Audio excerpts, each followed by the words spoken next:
केपी कमरेडमा यदि राजनीतिक नैतिकता छ भने उहाँले मार्ग प्रशस्त गर्नुपर्छ। अब राजीनामा दिनुपर्छ। उहाँले चुनाव गराउँछु भन्नुभएको थियो, भएको जनमतलाई चाहिँ के त अपमानपूर्ण ढङ्गले संसद विघटन गर्नुभएको थियो। त्यो कदम त अदालतले गलत हो भनिदिइसक्यो नि, ठहर गरिदियो। उहाँले के हो त गलत गर्नुभएको थियो, तर त्यसलाई के हो त चाहिँ उहाँले स्वीकार्न मात्रै पनि हुँदैन।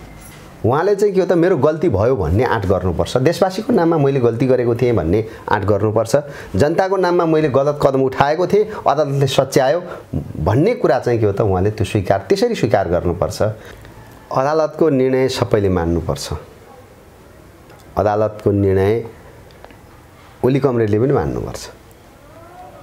उहाँले के त अदालतको निर्णयलाई उल्लङ्घन गर्नतिर लाग्नुभयो भने अदालतको के हो त चाहिँ निर्णय चाहिँ के हो त उल्लङ्घन गरेको ठहर्छ। उहाँको पक्षमा फैसला नभइसकेपछि मुलुकलाई बन्धक उहाँले बनाउनु हुँदैन। उहाँका कारणले गर्दाखेरि मुलुकले दुःख पायो, जनताले दुःख पाए। अझै उहाँ कतिन्जेल दुःख दिन चाहनुहुन्छ त?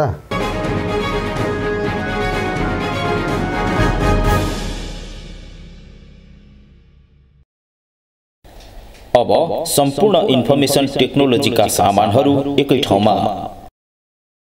Mobile, computer, laptop, CC camera लगायतका सम्पूर्ण इन्फर्मेसन टेक्नोलोजीका सामानहरू एउटै छातामुनि उपलब्ध छ। तपाईं हाम्रै सहर बजार गाईघाटमै इन्फर्मेसन टेक्नोलोजीका सबै सामानहरू उपलब्ध हुने सुविधा सम्पन्न शोरूम सञ्चालनमा आइसकेको छ। Digital suppliers and traders, Gaighat, BP Chowk. Proprietor कौशल दाहाल। सम्पर्क 9852 30 642।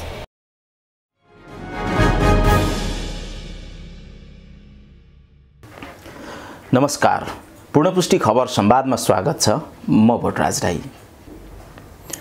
हिजोको अवस्थामा राजनीतिले एउटा मोड लिएको थियो र सङ्घर्षको परिस्थिति पनि बनेको थियो र अहिले अदालतको सर्वोच्च अदालतको फैसलापछि अब राजनीतिक परिस्थिति र यसको राजनीतिक वृत्त कस्तो हुन्छ, कस्तो हुँदैछ, यो अहिलेको जनजनको सवाल हो।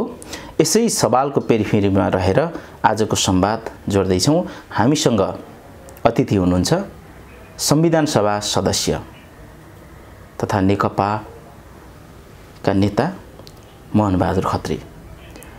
म उहाँलाई स्वागत गर्न चाहन्छु। यहाँलाई स्वागत छ। धन्यवाद। पहिलो कुरो चाहिँ सर्वोच्चको यो फैसला कुन रूपमा लिनुभएको छ?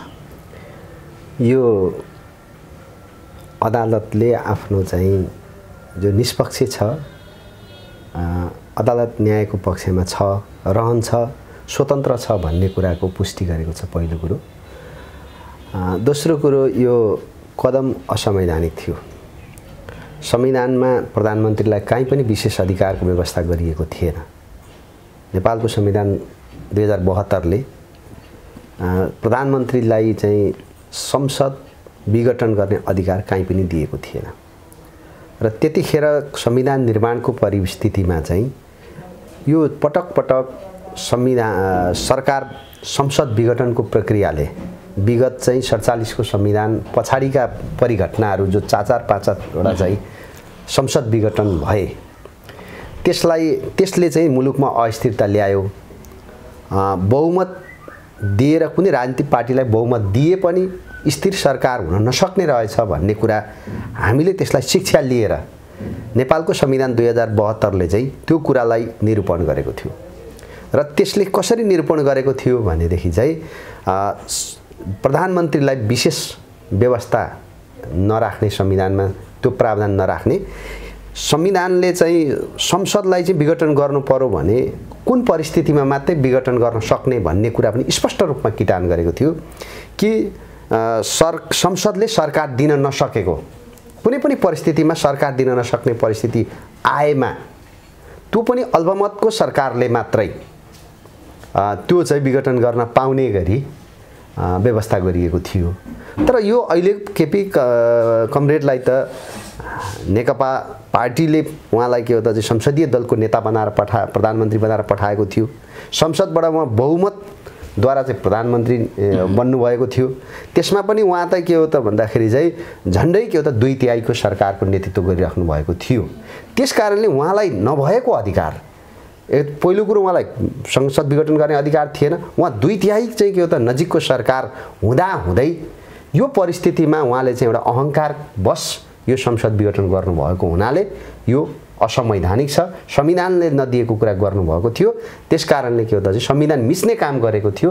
त्यसैले हामीले यसलाई प्रतिगामी कदम भन्यौँ, प्रतिगमनकारी कदम भन्यौँ र आज अदालतले त्यो कुरालाई पुष्टि गरिदियो। अब राजनीतिक वृत्तमा के हुन्छ? अब हामीलाई लाग्छ अब केपी कमरेडमा यदि राजनीतिक नैतिकता छ भने उहाँले मार्ग प्रशस्त गर्नुपर्छ। अब राजीनामा दिनुपर्छ। उहाँले चुनाव गराउँछु भन्नुभएको थियो, भएको जनमतलाई चाहिँ के हो त अपमानपूर्ण ढङ्गले संसद विघटन गर्नुभएको थियो। त्यो कदम त अदालतले गलत हो भनिदिइसक्यो नि, ठहर गरिदियो। त्यसकारणले अब केपी कमरेडको अगाडि राजनीतिक नैतिकताको प्रश्न अगाडि आएको छ।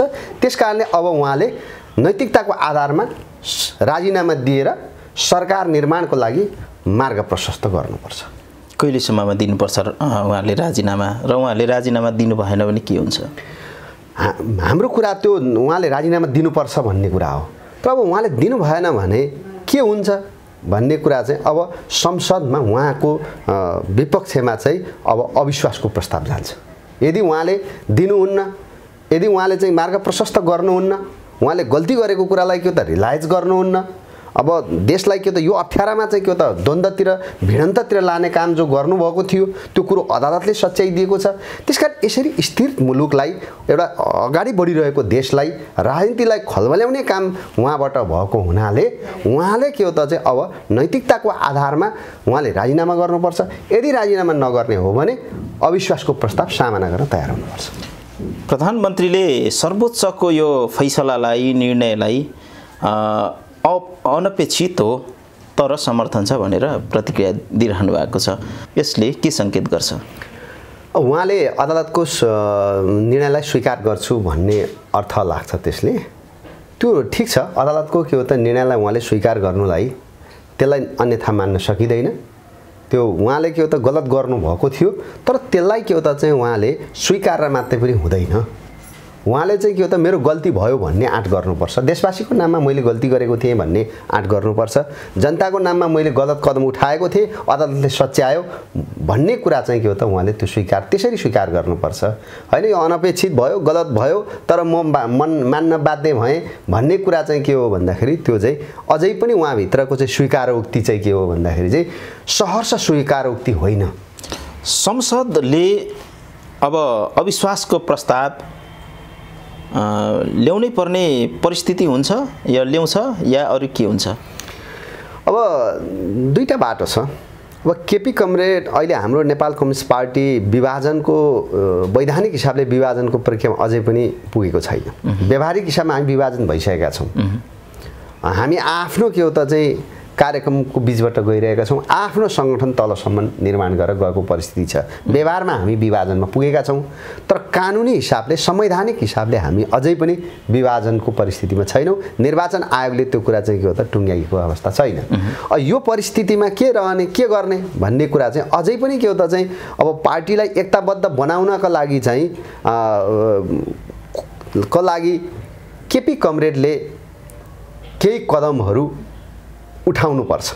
यसको कदमहरू उठाउनुपर्छ भन्नुको अर्थ चाहिँ केपी कमरेडले गरेका गल्तीहरू पश्चाताप गर्नुपर्छ, उहाँले माफी माग्नुपर्छ, उहाँले आत्मालोचना गर्नुपर्छ र सबै हिजो भएका के हो कमी कमजोरीहरू चाहिँ के हो त चाहिँ लाई चाहिँ के हो त स्वीकार गर्दै पार्टीले गरेको निर्णय म मान्छु, नेपाल कम्युनिस्ट पार्टीले गरेको निर्णय म मान्छु भन्दै पार्टीले अहिले गरेको उहाँलाई जो निर्णय गरेको छ त्यो कुरालाई स्वीकार गरेर पार्टी बीचमा के हो त आउँदाको परिस्थितिमा भने फेरि एउटा केपी कमरेडको विषयमा छलफलको विषय हुन सक्छ। पार्टीभित्र के हो त फेरि एउटा छलफलको विषय बन्न सक्छ, तर उहाँले यो यथास्थितिको अवस्थामा चाहिँ उहाँलाई के हो त पार्टीले एक्सेप्ट गर्न सक्दैन, स्वीकार गर्न सक्दैन। उहाँले गल्ती रियलाइज गरेर आत्मालोचना गरेर आएको परिस्थितिमा र पार्टीले गरेको निर्णय स्वीकार गरेर आएको परिस्थितिमा चाहिँ भने उहाँलाई के हो त पार्टीले बिचमा चाहिँ के हो त चाहिँ संसदीय के अरे उहाँलाई चाहिँ के हो त पार्टीले चाहिँ साधारण सदस्यबाट पनि कारबाही गरेको अवस्था छ। उहाँलाई के हो त चाहिँ किन कारबाही गर्यो भन्दा पार्टी निर्णय नमानेको कारणले गर्दा, विधि उल्लङ्घन गरेको कारणले गर्दा, पार्टी अनुशासन उल्लङ्घन गरेको, निर्देशन विपरीत अराजक ढङ्गले गतिविधि गरेका कारणले गर्दाखेरि उहाँलाई कारबाही गरिएको हो। र त्यो कुरालाई के हो त चाहिँ स्वीकार गरेर उहाँ पार्टीमा फेरि के हो त चाहिँ आउन चाहनुहुन्छ भने यो पार्टी नेपाल कम्युनिस्ट पार्टी चाहिँ के हो त उहाँलाई क्षमा दिने नदिने भन्ने कुरा केन्द्रीय समितिको विषय हुन्छ। नेकपाको यो राजनीतिक घटनाक्रमले नेपाली कम्युनिस्ट राजनीतिमा ठुलै धक्का पर्यो भनेर भनिन्छ। कस्तो परेको छ, के भएको छ? यो त एउटा ठुलो विडम्बना भएको छ। नेपाली जनता परिवर्तन चाहन्छन्, नेपाली जनता अग्रगमन चाहन्छन्, नेपाली जनता त्यो परिवर्तनको पक्षमा छन् भन्ने कुरो चाहिँ विगत र वर्तमानलाई हेर्दाखेरि प्रष्ट देखिन्छ। जनता सधैँ विगत निरङ्कुशताको विरुद्धमा जनताहरू लडे, लोकतन्त्रका लागि जनताहरू लडे, जनयुद्ध लडे, जनआन्दोलन लडे, मधेस आन्दोलन लडे, विभिन्न किसिमका आदिवासी जनजाति आन्दोलनहरू लडे। सबै अधिकारका लडाइँमा नेपाली जनताहरू छन् र नेपाली जनताको लडाइँले नेपालको संविधान प्राप्त भएको छ, संविधान सभा मार्फत चाहिँ के हो त प्राप्त भएको छ र त्यो संविधानले चाहिँ के हो त चाहिँ परिवर्तनलाई संस्थागत गरेको छ, जनताले उठाएको अधिकारहरूलाई संस्थागत गरेको छ, गणतन्त्रसम्म मुलुक आइपुगेको छ।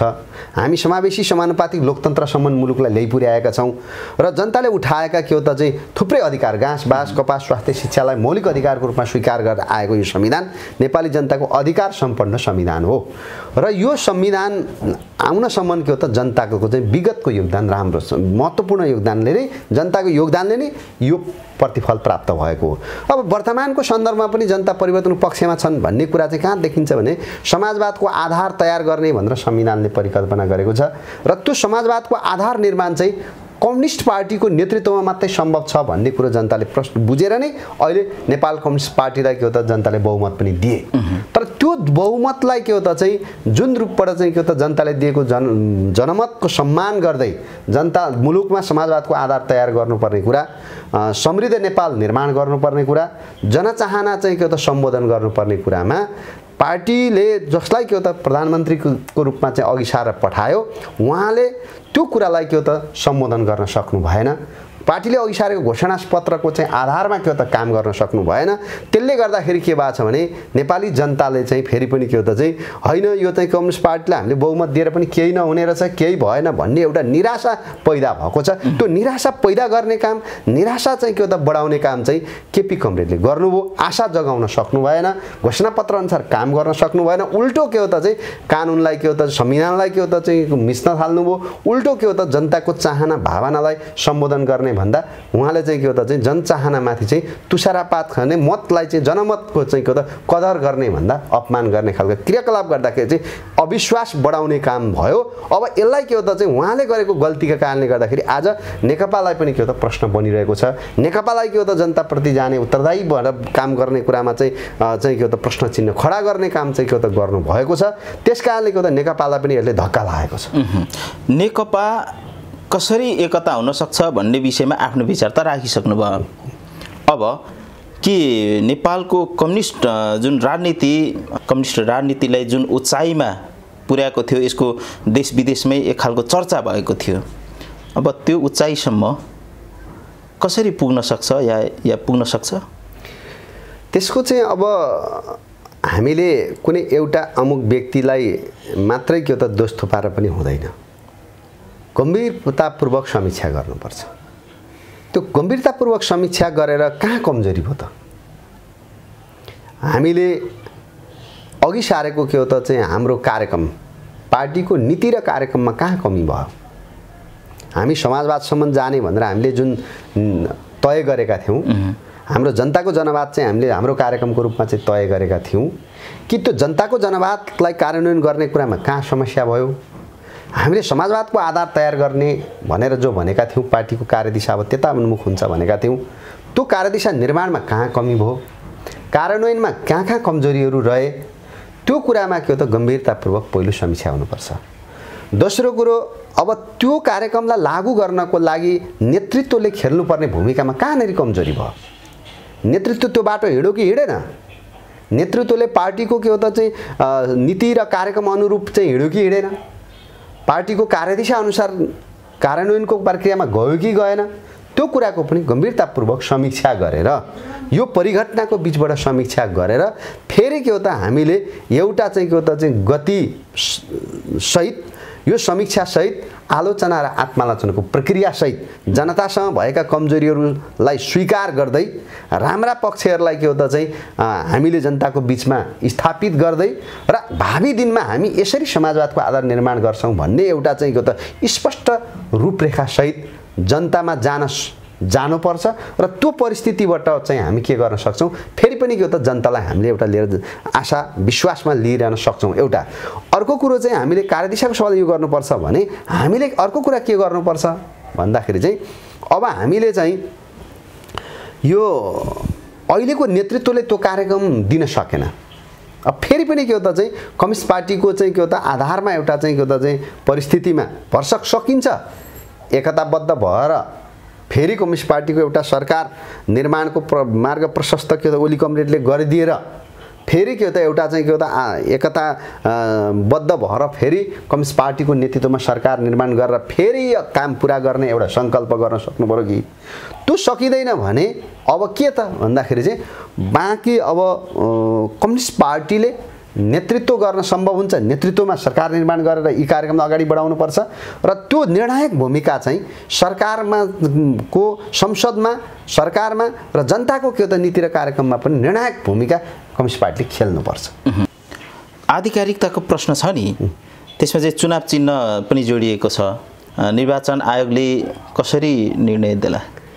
अब यो आधिकारिक को हुन्छ भनेर त्यत्रो के हो त चाहिँ बहस गर्नुपर्ने विषय छैन देख्दिनँ। किन भन्दाखेरि चाहिँ पार्टीले निर्वाचन ऐनले स्पष्ट रूपमा के भनेको छ भन्दाखेरि चाहिँ जसको हिजो मौजुदा केन्द्रीय समिति जसको चाहिँ के हो त चाहिँ हिजो दर्ता गर्दाखेरि अथवा केन्द्रीय समिति लगेर बुझाउँदाखेरि बहुमत जसको छ त्यसको आधिकारिकता हुने भनेर निर्वाचन ऐनले प्रष्ट रूपमा बोलेको छ पहिलो कुरो।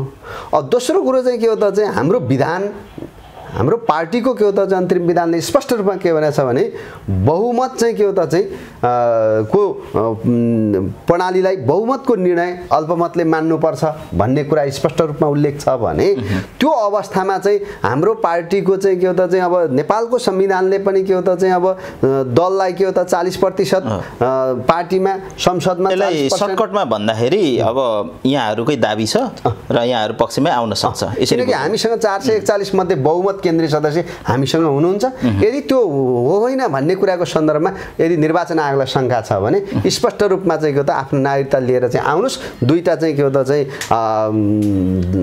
धड्डा हामी राखिदिन्छौँ, त्यो त्यसमा सही गरेर जानुस् भनेर सही गर्न लाउने, जसको पक्षमा चाहिँ के हो त बहुमत हुन्छ उसलाई आधिकारिकता दिए भइगयो। यसमा आधिकारिकताको विषयमा चाहिँ शंका लागेमा चाहिँ के हो त हस्ताक्षर गर्न बोलाए भइगयो निर्वाचन आयोगले। होइन भने के हो त चाहिँ नागरिकता सहित को चाहिँ के हो त प्रतिलिपि सहित बहुमतको स्पष्ट रूपमा निर्णय सहित चाहिँ के हो त केन्द्रीय निर्वाचन आयोगमा पेश गरेको छ नेकपाले। त्यसकारणले अब त्यो आधारमा केपी कमरेडसँग चाहिँ के हो त चाहिँ बहुमत छैन, बहुमत यतै छ, आधिकारिक पार्टी यही हुन्छ, बहुमतको चुनाव चिन्ह कायम हुन्छ। सर्वोच्चले यदि यो किसिमको निर्णय नदिएको भए, यसको विपरीतमा निर्णय दिएको भए के हुन्थ्यो होला देशको स्थिति, राजनीतिक परिस्थिति? अब त्यो एउटा त्यो कल्पनाको विषय भयो। अब हैन आन्दोलन हुन्थ्यो, फेरि मुलुक मुठभेडतिर जान्थ्यो, राजनीतिक द्वन्द्व हुन्थ्यो र मुलुकले के हो त चाहिँ जनताले दुःख पाउने परिस्थिति हुन्थ्यो। त्यो दुःख पाउने बाटोमा के हो त ओली कमरेड लानु भएको थियो। मुलुकलाई के हो त द्वन्द्वतिर धकेल्दै हुनुहुन्थ्यो, मुलुकलाई के हो त चाहिँ एउटा चाहिँ अप्ठ्यारो सुरुङतिर धकेल्दै हुनुहुन्थ्यो। अदालतले त्यो सच्याइ दिइसकेको हुनाले मुलुक फेरि अब राजनीति फेरि के हो त चाहिँ मूल बाटोमा फर्कियो। यदि प्रधानमन्त्री ओलीले अहिले नै सहज ढङ्गले मार्गहरू, राजनीतिक निकासहरू नदिने हो भने र उहाँले आफ्नै अझै सत्ता लम्ब्याउन अब आफू चाहिँ सही हो भन्ने साबित गर्ने खालको प्रयत्नहरू गर्दै जानुभयो भने कहिलेसम्म उहाँले यो परिस्थिति लम्ब्याउन सक्नुहुन्छ?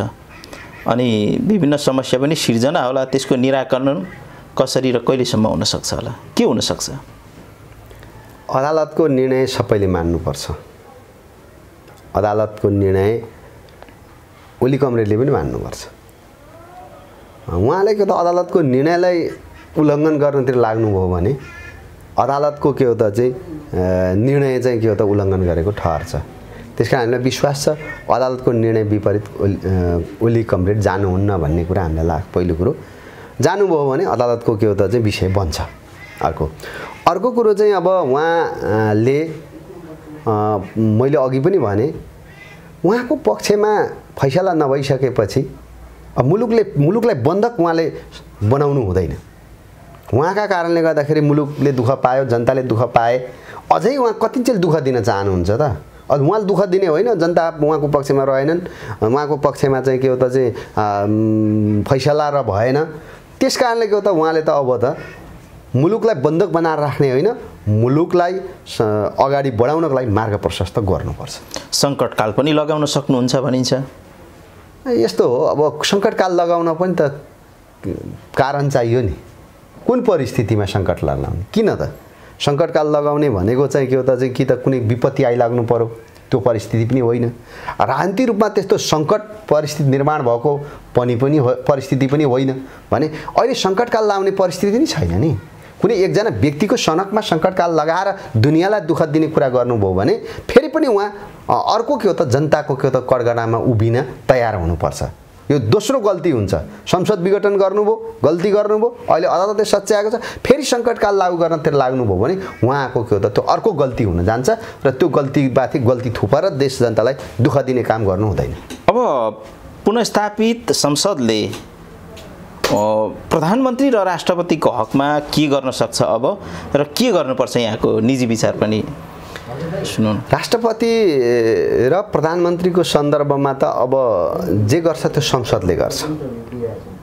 अब हामीले एउटा त अविश्वासको प्रस्ताव भन्ने कुरा छ, संसदमा गर्छ, संसदले गर्छ। संसदमा उहाँले के हो त चाहिँ मार्ग प्रशस्त गरेर मुलुकलाई के हो त चाहिँ अब बन्धक बनाउनेतिर होइन, निकास दिनेतिर लाग्नुभयो। सहज ढङ्गले सरकार निर्माण गर्ने वातावरण अर्को मार्ग प्रशस्त गर्नुभयो। उहाँ चाहिँ के हो त चाहिँ नैतिकताको आधारमा चाहिँ राजीनामा के हो दिएर बाहिरिनु भयो, या चाहिँ के हो त संसदमा उहाँले संसदको प्रक्रियालाई सहयोग गरेर जानुभयो भने उहाँको विषयमा पनि त्यहाँको संसदले के गर्ने भन्ने कुरा केही लचेल बन्न सक्छ।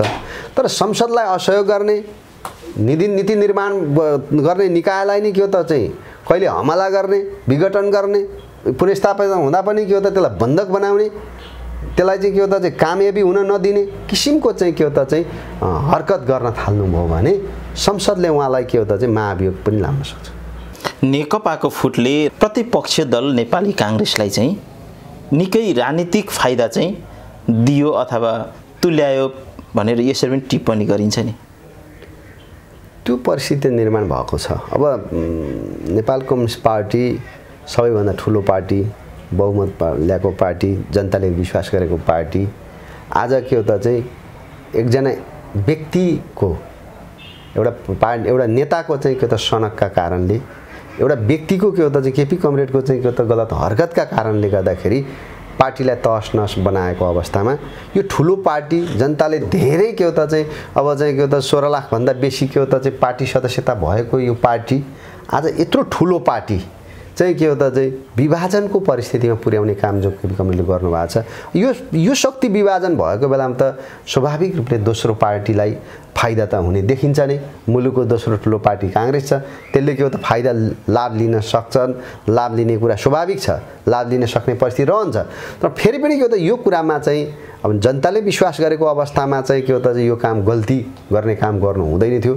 निरन्तर जनताको चाहिँ के हो त काममा लाग्नु पर्थ्यो, जनताको अपेक्षा जनचाहना पुरा गर्ने अभियानमा जुट्नु पर्थ्यो। त्यो नहुँदाखेरि त्यो परिस्थिति बन्न सक्ने परिस्थिति सम्भावना छ। तर फेरि पनि के हो भन्दाखेरि चाहिँ अब जनतालाई नयाँ ढङ्गबाट अब केही मान्छे सबै पार्टीमा आउने मान्छे सबै राम्रा हुन्छन् भन्ने कुरा पनि हुँदैन। पार्टीमा आएका सबै नेता के हो त असल हुन्छन् भन्ने पनि हुँदैन। कोही नेता त केपी कमरेड जस्ता पनि हुन्छन्। त्यस्ताका कारणले पार्टीलाई के हो त धोका पनि हुनसक्छ, जनतालाई धोका पनि हुनसक्छ। तर त्यस्तो किसिमको चाहिँ के हो त खराब प्रवृत्तिका नेताहरूलाई के हो त पार्टीले के हो त किनारा लाएर भए पनि यो पार्टी जनताको भावना चाहना अनुसार गर्न सकिन्छ भन्ने विश्वास हामीलाई छ। त्यसकारणले के हो त चाहिँ यो अब यही पार्टी हो मुलुकलाई यो संविधान दिने, मुलुकलाई के हो त चाहिँ यो जनतालाई अधिकार सम्पन्न बनाउने, अब चाहिँ यही पार्टी हो इतिहासका ठुला आन्दोलनमा निर्णायक भूमिका खेल्ने। त्यसकारणले यो पार्टीको विकल्प अहिले अर्को दोस्रो विकल्पको रूपमा कुनै छैन। नेकपालाई नै जनताले विश्वास गर्छन् र जनतासँग नेकपाले आफ्ना कमजोरीहरू गल्तीहरूलाई स्वीकार गर्दै आगामी दिनमा यस्तो हुन नदिने प्रतिबद्धतासहित भोलिको के हो त चाहिँ बाटोलाई स्पष्ट रूपमा चाहिँ किटान गरेर जानुपर्छ। त्यो परिस्थिति भयो भने जनताले विश्वास गर्छन्। यहाँको समय र संवादको लागि धेरै धन्यवाद। धन्यवाद छ भट्टराजीलाई।